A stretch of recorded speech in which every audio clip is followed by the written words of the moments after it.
Okay, two things you have to know about me for this story. Number one, I'm at a point now where alcohol just makes me tired. Pot never did it for me. I have never been able to run far enough to get the euphoria that runners won't shut the fuck up about. My high comes from buying and turning on new Apple products. It is a very expensive addiction.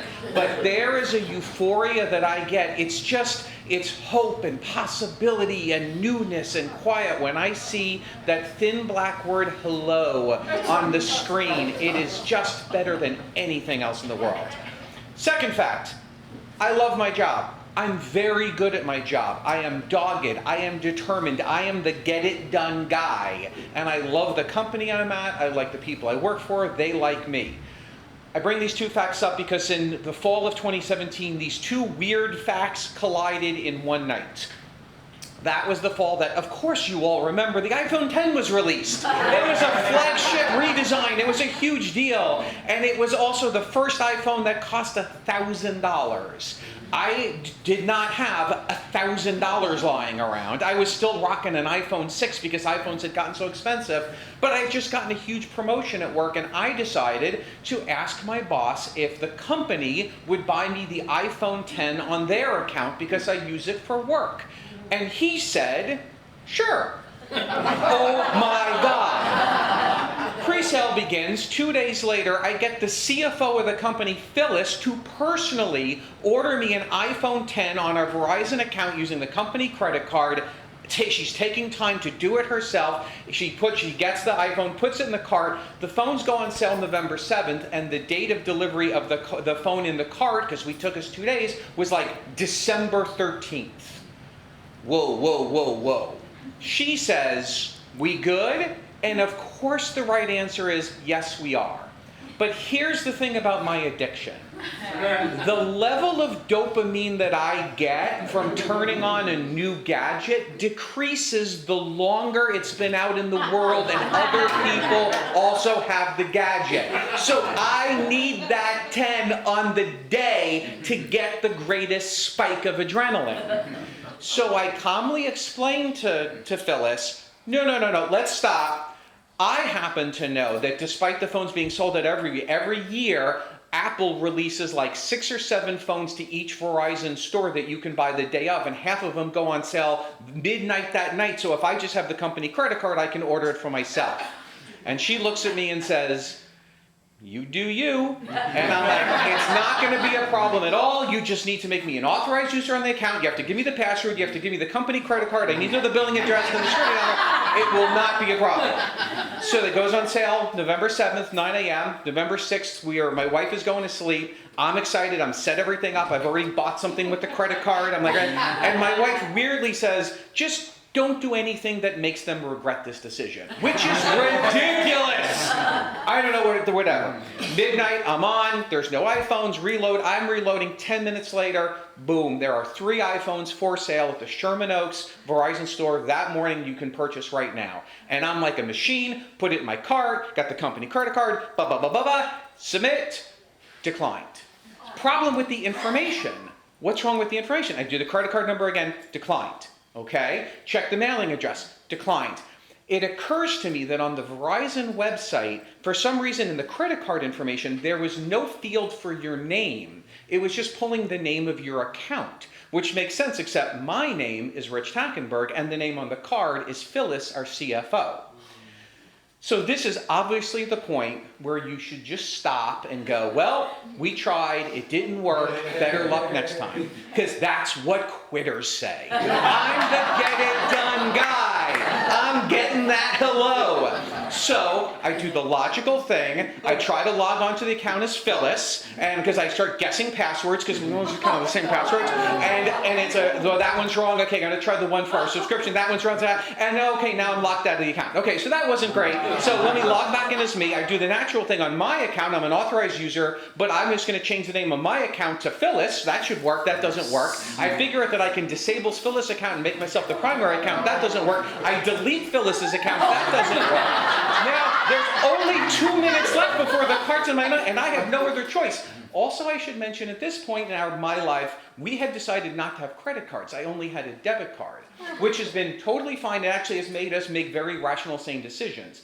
Except at this point at night, I realized that I should just use $1,000 of my own money from our checking account to buy myself the iPhone and get Phyllis to reimburse me afterwards, which I already know is not the best idea, but I figure at this point, I'm already going to be so in the doghouse with Phyllis, I might as well be like up Schitt's Creek with a new iPhone instead of up Schitt's Creek and have an old shitty iPhone.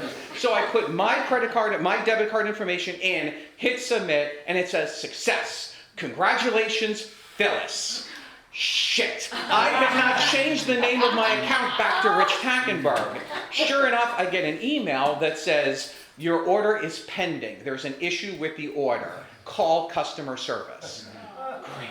Now, customer service does not open until 3 a.m. in LA, so I just go to sleep and forget about it until my alarm goes off at 2:56 a.m., and I get up and I call customer service. I give them the order number, and I explain it's pending, I need an answer, they ask who they're talking to, I explain, and they say, we need to talk to Phyllis. And I'm like, no, I'm an authorized user, doesn't matter, I have to talk to Phyllis. But I have all the information Phyllis has. There's nothing you can ask me that Phyllis would know, that I wouldn't know. It doesn't matter, she's the name on the account, it has to be Phyllis. Well, I cannot call Phyllis at 3 in the morning and ask her to clear this up. So I hang up, and I call back, and I give the number again, and they say, who are they speaking to? And I say, I'm Phyllis. I don't even use a voice. They're like, who are you? I'm Phyllis.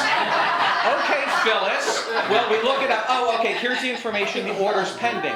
Yes, I know that. Well, we don't actually have any information till it's approved or declined. When are you going to know? I don't know. Okay, well, what are the chances that it's going to be approved versus declined? We don't know. What do you know? You told me to call. The only thing that they gave as even possibly helpful information is there's nothing you can do. It's in the system. It's just a lock. Until it approves or declines, there's nothing we can do. And by the way, don't bother going to the Verizon store tomorrow morning because they're just going to look at the same screen we're going to look at. They don't know anything else, which makes total sense. So I go to sleep until my alarm goes off at 5:30 in the morning, and I head to the Verizon store and sharpen up because I'm going to figure this out. And I get there, but I get there at 6 o'clock, and there's 3 people waiting on one in front of me. They've been waiting for hours for their phones. Fucking idiots, I don't know what they're doing. But I have to wait on the same line because there's no line for pending orders for idiots. So I'm waiting on that line, and I'm waiting. And someone comes out and says, hey, by the way, we open at 9 a.m. Internet orders, all other business will be 9 a.m., but we are going to open at 8 a.m. just for you. We have 5 iPhones ready for sale. And again, I should just wait and see what happens. But now, that's not what the Get It Done guy does. The Get It Done guy gets the phone, and I decide the logical thing is to go on my phone at a Bank of America and move $1,000 from my joint savings account with my wife, which is only for emergencies, so I can buy a second iPhone at 8 a.m., and then even if the first iPhone comes through, I can return it, because that makes a ton of sense at this point. I'm getting that hello. So 3 guys in front of me, and they're all guys. We all go, they go, get the phone, condescending nerd fuck leaves with his thing, the phone. So I go in, give them my information. They're like, great. Oh, there's a problem with your order. What now? Your cell phone is tied to a pending order. We can't do a second order until the first order releases your cell phone number. So now I gotta go back outside and watch some other buy my second phone while I stand there until 9 o'clock when I go in, and the doors open, they look and they say, okay, we're waiting for it to approve or decline. They're trying to push stuff through, and I have to give my credit card and say, look, I'm not Phyllis, and walk them through what happened. They go in the back, and after 10 minutes she comes out and she says, approved! And I'm like, thank God. And so they send me to another person, and he grabs me and he's looking at all my paperwork, and he goes, oh, there's an issue with your order. God. Well, he says, you've been using way too much cellular data. We should move you to give me the phone! And I rip it out of his hand, but I still thank him and and I walk out, and I get to my car, and I open it up, and I'm just so rattled as I'm ringing it down, and I know that once I turn this phone on, I am going to have to call Phyllis and explain to her what turned out to be 27 emails from Verizon, 3 text messages, her account being deleted, and fraud suspicion on our credit card. And none of it matters, because as I turn on that phone, no one's complaining to me, no one's making excuses, no one's making my life miserable. It's just